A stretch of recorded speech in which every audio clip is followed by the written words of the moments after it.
Who is supposed to love more, men or women? The answer might shock you, and I'm going to be going over all of this in detail. It all starts with the selection process. Now, the selection process is always the woman. The woman is always the one to select. If he approaches, she's the one to select. If she initiates, she is selecting.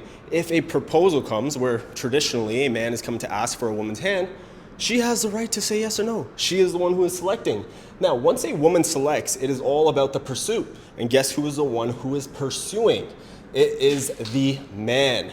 The man has to lay the foundation. What is happening here is each man has to establish his own culture, ecosystem, and a woman is now going to be a part of that foundation, culture, and ecosystem. And this is what leadership really is. A man is basically building a foundation, a base, where a woman can now come and amplify.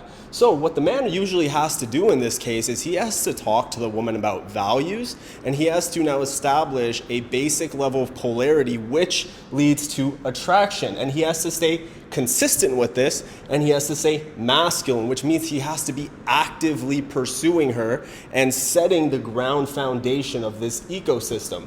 When the woman now approves of this ecosystem where she thinks to herself, I can live with this. I can get with this man. I could see myself living my life with this and following this man's leadership, then it goes into commitment. But before we go into commitment, remember that values and polarity is very important. If a man is not initiating the conversation about values, where him and the woman will actually be setting a precedent for how they will live, for example, values in how to raise children, their schooling system, how the house will be, what the roles will be, who is paying for what, how they're going to be viewing the ummah, they view the world, their political views, all of these values. They have to discuss this. And then the man has to set the polarity by setting a base level of masculinity. The more masculine the man is, the more it allows the woman to be in her feminine, and attraction is built. Remember, attraction is built on polarity. So the man can also be a feminine man, and the woman can be a masculine woman, and that polarity still exists. But traditionally, the man has to be masculine, the woman has to be feminine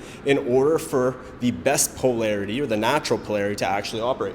Now, we go into the commitment. Now, this is the most important part of this, because this is where a lot of people get confused, because this seems pretty simple, right?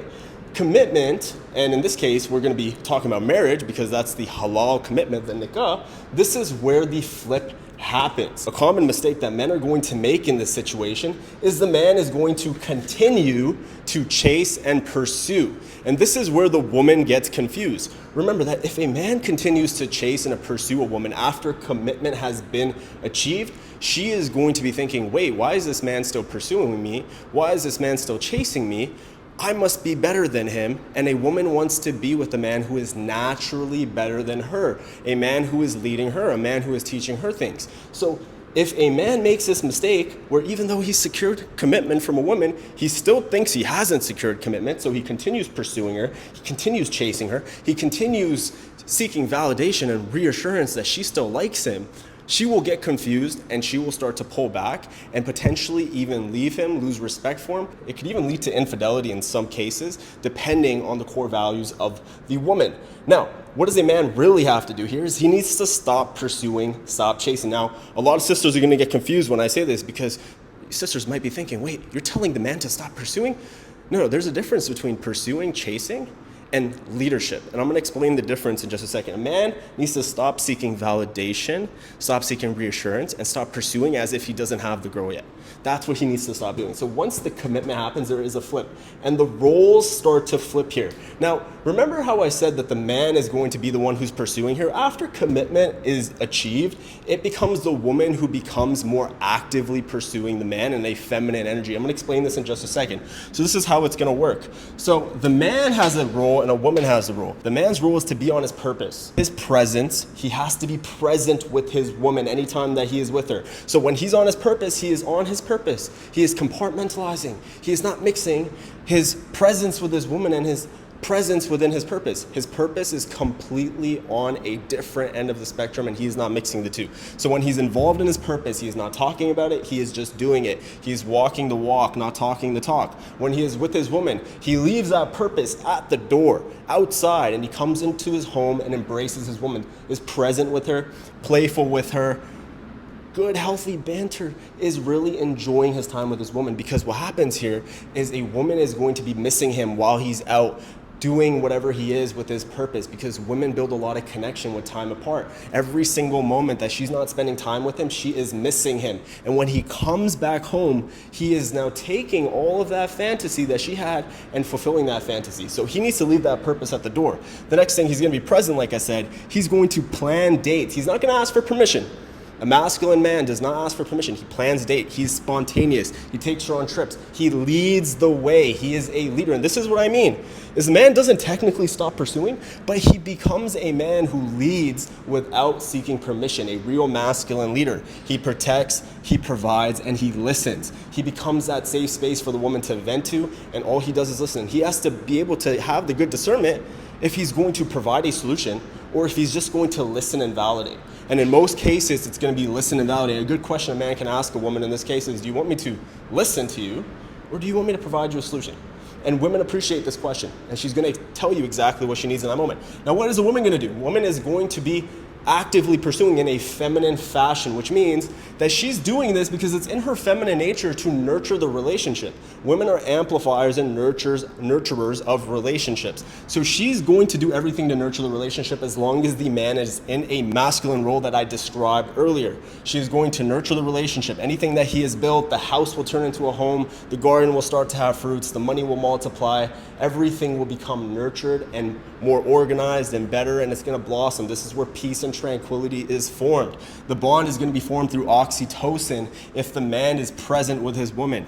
She is going to have an emotional investment. Remember that women are very loyal to the way they feel about a man. So as long as he's doing what he needs to do, she is going to have positive feelings about this man where she will feel loyal to him. And she's going to be in charge of most of the communication. When a woman is truly in love with a man, when she is truly committed to a man, when she's truly emotionally invested with a man, she is going to initiate 80 to 90% of these phone calls, 80 to 90% of these text messages, because she knows that her man has purpose and he's not going to really have that much time to be texting her, because when he comes home, he's present with her. She's going to expect him to initiate if he is not being present. If he lacks in the area of presence with his woman, she is going to expect initiation of conversation. So as long as he's doing what he needs to do, the woman is going to naturally initiate more conversations. And this is not masculine, this is her nurturing in a feminine fashion. She's going to fix any issues in the relationship. And this is what a woman does, all right? Her whole job in life, what makes her thrive. Now, she can have any career, she can do anything she wants, but she will thrive the most when she is fixing and nurturing a relationship. And that means the one with her husband. That means the one with her family. That means the one with her kids. That means the one with their father and her mother and her friends. She loves fixing and nurturing relationships. So in this case, she's going to be fixing anything where she feels like she can amplify the relationship. If she's going to light a candle, or she's going to be like looking at, TikToks of places that they can go and sending him stuff to inspire him to take more masculine leadership, she will do this. It is her job. It is something she thrives off of. Now, a really important thing here is therapy. Now, this is where a lot of men get confused. You do not seek therapy from your woman. You do not vent to your woman. You do not talk to your woman about your problems. Now, I get a lot of comments from men saying, well, if I can't do that, then who do I go to? You go to God. You go to Allah. You go pray your prayers. You go talk to your Lord. And then if you need a backup, you go talk to good male companions who actually want to listen to you, who actually give good advice, and people who you trust, not those guys that envy you on the low, the ones who you actually can count on. Okay, so you go to those guys. Now, a woman has to go to God first, obviously, because her relationship with God is going to make her a better wife for a man. Women always need to seek leadership from their Lord first, and then she goes to her man. She doesn't want to seek therapy anywhere else. She wants to be able to go to her man and completely discharge any sort of emotions, whether that's positive or negative. She just wants to talk about her day, her frustrations, maybe a little bit of gossip, and all the man has to do is stay on top of the conversation, listen, and relate to her, resonate with her, be in agreement, be on her side, and if she wants a solution, he provides. Only if she wants a solution. Okay, so what is the verdict here? The verdict is very simple. Both the man and the woman are going to love each other equally, but in different roles. Now, this is where a lot of people get confused, and there's a big truth here, is that a man is going to love a woman very differently, and she's not going to understand this love, and a woman is going to love a man very differently, and a man might not understand this love. These are two completely ends of polarity, of duality. A man is masculine, a woman is feminine. And as long as the man is doing what he needs to in the relationship, usually things work out. And this is why I hold men accountable more than I do women. Women need more healing. Women need to be brought closer to God, but men need to be held accountable for masculinity because it all starts with him. When the selection process occurs here, we're going to go back to the selection process. She is selecting the man, so you have to be a real man in order for her to even want to select you. And this usually comes from front end game. You have to be somebody who she looks at and says, you know what? This guy seems like a good bet. I want to get to know him, okay? And as she's getting to know you, you have to be able to set these foundations in the relationship, be a leader, be consistent, and have masculinity to secure commitment. Once you secure commitment, do not make this mistake and get into your masculine role where you are leading and where you're being present with your woman. Being compartmentalized and having emotional intelligence and having good discernment will go a long way here for you as a man.